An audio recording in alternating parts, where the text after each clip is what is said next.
سورۃ النحل آیت نمبر 112۔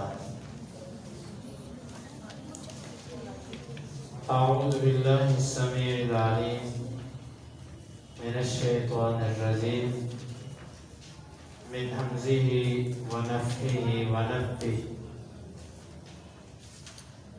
واو کا مطلب اور ضرب بیان کی ہے اللہ نے مثلا ایک مثال، قریہ کسی بستی کی، کانت تھی وہ، آمینہ امن والی، مطمئنہ اطمینان والی، یأتیہا آتا تھا اس بستی کے پاس، رزقہا اس کا رزق، رغدا وافر مقدار میں، من سے کلی ہر ایک مکان جگہ، فکفرت فا کا مطلب بس، کفرت اس نے ناشکری کی، کفر کیا،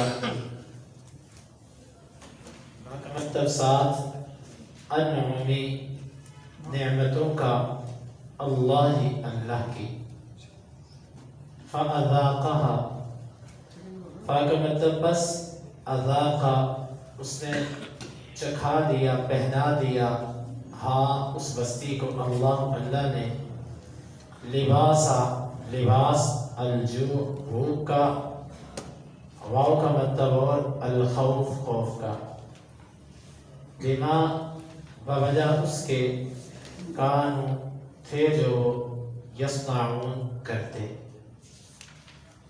ولقد واو کا مطلب اور لام کا مطلب البتہ، قد کا مطلب تحقیق، جاء آئے، ہم ان کے پاس، رسول من کا مطلب سے، ان میں سے، فکذبوا فا کا مطلب بس، کذبوا انہوں نے جھٹلایا، اس رسول کو، فاخذہم فا کا مطلب بس، اخذ اس نے پکڑ لیا ہم ان کو، العذاب عذاب نے، واو کا مطلب اور ہم وہ، ظالمون ظلم کرنے والے تھے،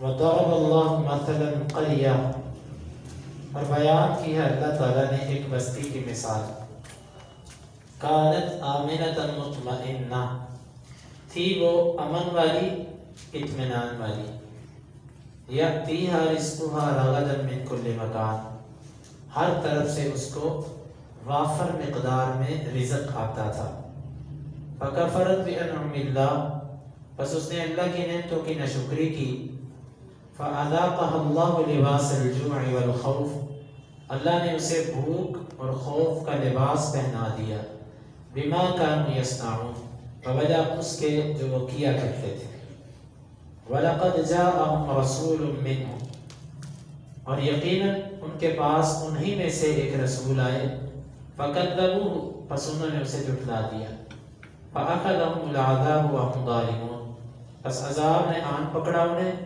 اس حال میں کہ وہ ظلم کر رہے تھے۔ اللہ تعالیٰ نے ایک بستی کی مثال بیان کی، یہ بستی کون سی ہے؟ مفسرین کی دو آراء ہیں، کچھ مفسرین کہتے ہیں کہ اللہ تعالیٰ نے خاص کسی بستی کو مراد نہیں لیا، کوئی بھی بستی دنیا کے اندر جو بستی ہے،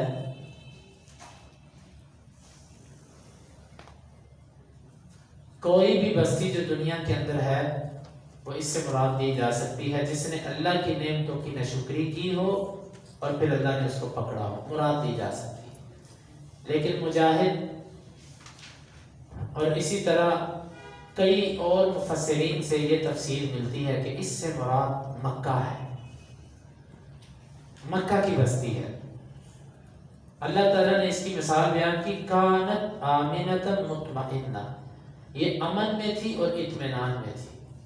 امن اور اطمینان کی کیفیت کا اندازہ اس سے لگائیے، عربوں کا یہ انداز تھا کہ جس کی لاٹھی اس کی بھینس، اسلام آنے سے پہلے جس پر زور چلتا وہ اس پر قبضہ کر لیتا۔ عربوں میں خوبیاں بھی بہت تھیں، بہت خوبیاں تھیں، لیکن خامیاں بھی تھیں۔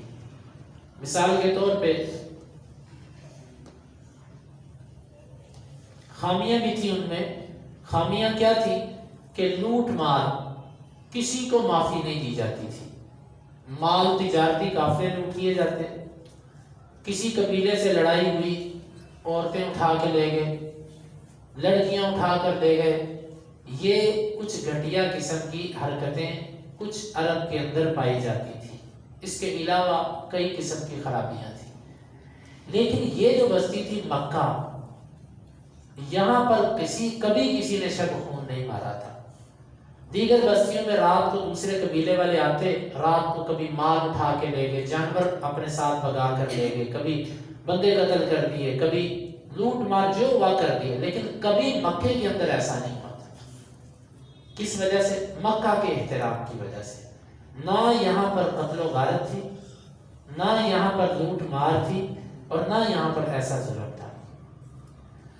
دوسری ان کے لیے اعزاز کی بات یہ تھی کہ پورا عرب ایک جگہ سے دوسری جگہ اگر تجارتی قافلہ لے کر جاتا یا ہجرت کرتا، اس کو اپنے ساتھ سخت جنگجو باڈی گارڈ لے کر جانا پڑتے تھے۔ رستے کے اندر قبائل ہوتے تھے خطرناک قسم کے، وہ لوٹ لیتے تھے گزرنے والے۔ ان کے لیے یہ اعزاز تھا کہ یہ سال میں جب چاہتے جہاں سے چاہتے گزر جاتے، ہر کوئی ان کو یہ کہہ کر چھوڑ دیتا کہ یہ اللہ کے گھر کے پاسبان ہے۔ ہاں، عرب قبائل نے اگر سفر کرنا ہوتا تو وہ 4 حرمت والے مہینوں میں کرتے تھے: ذوالقعدہ، ذوالحجہ، محرم اور رجب۔ اسلامی 11واں، 12واں اور پہلا، یہ 3 مہینے اکٹھے ہیں حرمت والے، اور ایک رجب۔ یہ 4 مہینے تھے حرمت والے جس میں وہ اپنے تجارت کیا کرتے تھے، کیونکہ اس میں کوئی عرب کسی کو کچھ نہیں کہتا تھا۔ باقی صرف ان عربوں کا، مکے والوں کا اعزاز تھا، قریشیوں کا اعزاز تھا کہ ان کے کافروں کو کوئی نہیں نہ لوٹتا تھا، اور نہ ان پر کوئی شب خون مارتا تھا، اور نہ ان کے اوپر یہ ظلم و زیادتی، اطمینان اور امن کی زندگی گزارتے تھے۔ اور امن کی ایک اور مثال یہ ہے کہ عرب لوگ اس مکے کے اندر جو داخل ہو جاتا، اس بیت اللہ میں جو داخل ہو جاتا، اس کا اتنا احترام کرتے تھے کہ اپنے سکے باپ کا قاتل بھی ان کو بیت اللہ کے اندر نظر آ جاتا تو اس کو کچھ نہ کہتے، اور وہی قاتل اگر بیت اللہ سے باہر نظر آتا تو اس کو چھوڑتے نہ۔ اطمینان کی یہ کیفیت تھی کہ جس کو امن چاہتا، جس کو امن مطلوب ہوتا، وہ بیت اللہ میں داخل ہو جاتا، حرم کی حدود میں چلا جاتا، اس کو کوئی کچھ نہیں کہہ سکتا کہ یہ حرم کی حدود میں داخل ہو۔ ایسا امن اللہ نے ان کو دے رکھا۔ یاتیھا رزقھا رغداً من کل مکان۔ دوسری نعمت یہ تھی، رزق ان کے پاس آتا تھا وافر مقدار۔ مکہ ایسی بستی تھی کہ جہاں پر اپنی نہ کوئی کھیتی تھی اور نہ درخت تھے۔ جو کھجور آتی ہے، یہ کھجور بھی ساری کی ساری مدینے کی، اپنے نہ ان کے کھیت اور نہ ان کے باغات۔ اور کیا تھا؟ پہاڑ ہی پہاڑ، اور پہاڑ بھی سبز و شاداب نہیں، سیاہ قسم کے پتھریلے پہاڑ جن پر کچھ بھی نہیں، نہ پانی اور نہ وہاں پر کوئی سبزہ۔ لیکن یہاں پر رزق پوری دنیا سے آتا تھا اس وقت بھی۔ وہ اس طرح کہ جو بھی تجارتی قافلہ حج عمرے کی نیت سے آتا، یہ یہاں سے گزرتا، وہ بیت اللہ کا، اللہ کے گھر کا احترام کرتے، یہاں پر آتے، اپنے علاقے کی سوغات، اپنے علاقے کا پھل، اپنے علاقے کی چیزیں یہاں پر لے آتے، اور یہاں پر حج عمرہ بھی کرتے اور وہ چیزیں فروخت بھی کر دیتے۔ ان کو آرام سے اپنے گھر بیٹھے بٹھائے ہر علاقے کی جو سوغات ہوتی تھی، جو چیز ہوتی تھی، وہ ان کو ان کے گھر پہ پہنچتی تھی۔ اور جو کوئی کمی کوتاہی ہوتی تھی یا جو کوئی چیز رہتی تھی، وہ یہ سال کے اندر 2 سفر کرتے تھے، رحلۃ الشتاء والصیف، ایک سردیوں میں اور ایک گرمیوں میں۔ ایک سفر ان کا ہوتا تھا یمن میں، سردیوں میں، کیونکہ یمن گرم علاقہ تھا، سردیوں میں وہاں جاتے تھے، تجارت کراتے۔ گرمیوں کے اندر شام جاتے، جو ٹھنڈا علاقہ تھا، وہاں سے تجارتی قافلہ لے کر جاتے اور لے کر آتے۔ سال میں صرف 2 قافلے ہوتے ہیں، باقی ساری ضروریات ان کی یہاں پر پوری ہوتی تھی۔ اللہ کی اتنی نعمتیں ان کو، انہوں نے کیا کیا؟ فکفرت بانعم اللہ، اللہ کی نعمتوں کا انہوں نے کفر کیا۔ اللہ کی نعمتیں کون سی ہیں؟ ان میں سب سے بڑی نعمت محمد صلی اللہ علیہ وسلم۔ وہ جب ان کے درمیان رسول بن کے آئے، انہوں نے ان کی جوانی کو دیکھا، بچپن کو دیکھا، نسب کو دیکھا، ان کے کردار، گفتار اور معاملات کو دیکھا، سب میں ان کو سچا، صادق و امین پایا، لیکن اس کے باوجود بھی نہ مانے۔ فکفرت بانعم اللہ، اللہ کی نعمتوں کا انہوں نے کفر کر دیا، نبی کا کفر کیا، قرآن کا کفر کیا، اور جو بھی معجزات تھے اس کا کفر کیا۔ فَأَذَاقَهُ اللَّهُ لِبَاسَ الْجُوعِ وَالْخَوْفِ، اللہ نے پھر ان کو بھوک اور خوف کا لباس پہنا دیا۔ پیچھے 2 چیزیں تھیں، ایک امن تھا اور ایک رزق تھا۔ اب اس کے بدلے میں، امن کے بدلے میں خوف آ گیا اور رزق کے بدلے میں بھوک آ گئی۔ آپ اندازہ کریں اللہ تعالیٰ نے لفظ کیا بولا ہے؟ اللہ نے ان کو لباس پہنا دیا بھوک اور خوف کا۔ جو لباس ہوتا ہے نا، یہ انسانی جسم کو گھیر لیتا ہے، انسانی جسم اس میں لپٹا ہوتا ہے، یعنی کہ اشارہ ہے اللہ نے ان پر ایسی بھوک مسلط کی، ایسا خوف مسلط کیا جو لباس کی طرح ان کو لپیٹ گیا، اور ایسا فقر ان کے اوپر آیا، ایسا فقر کہ ان کو نظر کچھ نہیں آتا تھا، اور ایسا فقر ان کے اوپر آیا کہ یہ سوکھے چمڑے کھانے پر مجبور ہو گئے، ایسا فقر ان پر آیا۔ اصل میں نبی صلی اللہ علیہ وسلم نے بددعا کی تھی ان پر، جب آپ نے دیکھا کہ یہ لوگ ایمان نہیں لا رہے، پھر آپ نے کہا اللہم سبعن کا 7 سنین یوسف، اے اللہ، او کما قال، اے اللہ ان پر 7 سال لے کر آ، جس طرح یوسف کی قوم پر 7 سال آئے تھے۔ پھر یہ آئے اللہ کے نبی سے، انہوں نے دعا کروائی، بہرحال اللہ تعالیٰ نے سخت خوف اور بھوک کے اندر ڈالا، پھر خوف ان کے اوپر مسلط ہو گیا۔ کیوں؟ انہوں نے صحابہ کو خوف میں رکھا تھا، انہوں نے مکے میں رہتے ہوئے صحابہ کو خوف زدہ کیا، ان کو مارا، ان کو پیٹا، ان کو ہجرت پر مجبور کر دیا۔ پھر اللہ نے ان پر ایسا خوف مسلط کیا، ہر وقت ان کو ڈر لگا رہتا کہ اب محمد کا لشکر آیا صلی اللہ علیہ وسلم، اب محمد صلی اللہ علیہ وسلم کا لشکر آیا، اب کوئی آئے گا، اب کوئی پکڑے، ایسا اللہ نے خوف ان پر مسلط کیا، ہر وقت ان کو ڈر ہی ڈر۔ پھر مدینہ ان کا رستہ تھا شام اور یمن جانے کے لیے، پھر ان کو تجارتی قافلوں میں مسئلہ بننا شروع ہو گیا کہ کون سے رستے سے جائیں، خوف ہی خوف ان کے اوپر آ گیا۔ تو یہ خوف بھی اللہ کی سزاؤں میں سے ایک سزا ہے۔ جس بندے پر ہر وقت خوف مسلط ہو جائے نا، دنیا کا، لوگوں کا، تو یہ سمجھے کہ اللہ تعالیٰ سے یہ بندہ دور ہو چکا ہے، اللہ نے اس کو دنیا داروں کا خوف اس پر مسلط کر دیا۔ مومن آدمی پر ایک خوف ہوتا ہے، اپنے رب کا خوف ہوتا ہے، قبر کا خوف ہوتا ہے، آخرت کا خوف ہوتا ہے، لیکن جب کسی بندے پر دنیا داری کے خوف غالب آ جائے تو اس کا صاف مطلب ہے کہ اللہ تعالیٰ اس بندے کو سزا دے رہا ہے۔ کیونکہ دیکھیں اللہ نے پہلے امن دیا تھا، اب خوف آیا، یہ خوف اللہ کی ناراضگی کی ایک علامت ہے۔ ہاں، اگر دین پر عمل کرنے کی وجہ سے خوف آئے تو وہ رب کی ناراضگی کی علامت نہیں ہوتی، بلکہ وہ آزمائش ہوتی ہے، اور آزمائش جس کا جتنا ایمان مضبوط ہوتا ہے اس کی بقدر اس پر آزمائش سخت ہوتی ہے، جس کا ایمان کمزور اس پر آزمائشیں بھی کمزور ہوتی ہیں۔ تو یہ اللہ تعالیٰ نے ان کو 2 چیزیں ان کے اوپر ڈال دی، کس وجہ سے؟ بما کانوا یصنعون، ان کے اس کفر کی وجہ سے، ناشکری کی وجہ سے جو انہوں نے کیا۔ اس سے معلوم یہ بھی ہوا کہ اللہ کی کسی نعمت کی ناشکری کرنے کی یہ 2 سزائیں مل سکتی ہیں، رزق میں کمی اور خوف۔ بعض دفعہ ایسے ہوتا ہے انسان کفر بھی کرتا ہے، اللہ اس کو رزق بھی وافر دیتا ہے اور اس کو بظاہر دنیا میں امن بھی دیتا ہے۔ یہ پھر اس کو کہتے ہیں استدراج۔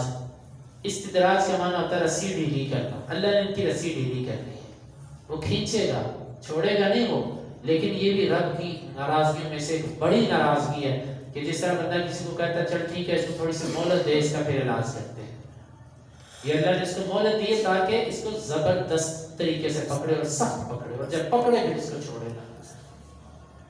تو بہرحال یہ 2 چیزیں ہمیں دیکھنی چاہیے اپنے معاملات میں کہ ہمارے کہیں نہ شکریوں اور نہ قدریوں اور گناہوں کی شامل تو نہیں ہے 2 چیزیں۔ وَلَقَدْ جَاءَهُمْ رَسُولٌ مِّنْهُمْ، وہ اللہ کی نعمت کیا تھی جس کا انہوں نے کفر کیا؟ ان کے پاس اللہ کا رسول آیا انہی میں سے۔ اگر اللہ کا رسول باہر سے آتا، نہ ان کو اس کے نسب کا پتہ ہوتا، نہ اس کے کردار کا پتہ ہوتا، نہ اس کی سیرت کا پتہ ہوتا، اور نہ وہ ان جیسا ہوتا، تو پھر یہ کہتے یہ کیا ہمارے اوپر نبی بنا کر بھیج دیا جس کو ہم جانتے ہی نہیں ہیں، اجنبی سا بندہ نبی بن کے، انہی میں سے اللہ نے نبی بنایا، انہی جیسا بندہ نبی بنایا، انہوں نے اس کا کفر کر دیا، اس کی تکذیب کی۔ اللہ نے پھر ان کو پکڑ لیا اللہ کے عذاب نے، اور یہ ظلم کر رہے تھے، یعنی ظلم کرنے سے مراد کفر اور ناشکری کر رہے تھے۔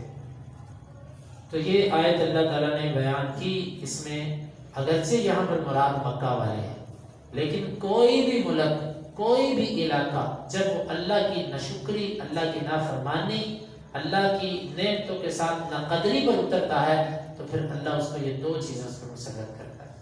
آج ہم اپنے ملک کو دیکھیں، اپنے گھر کو دیکھیں، ہر جگہ پر بھی ایک وقت تھا کہ ہمارے ملک کے اندر کتنی برکت تھی، کتنا امن تھا، کتنا اطمینان تھا، اور رزق تھوڑے کے اندر برکت تھی۔ آج ایک ایک گھر کے اندر کتنا کتنا پیسہ آ رہا ہے، کتنی کتنی چیزیں آ رہی ہیں، برکت نہیں ہے۔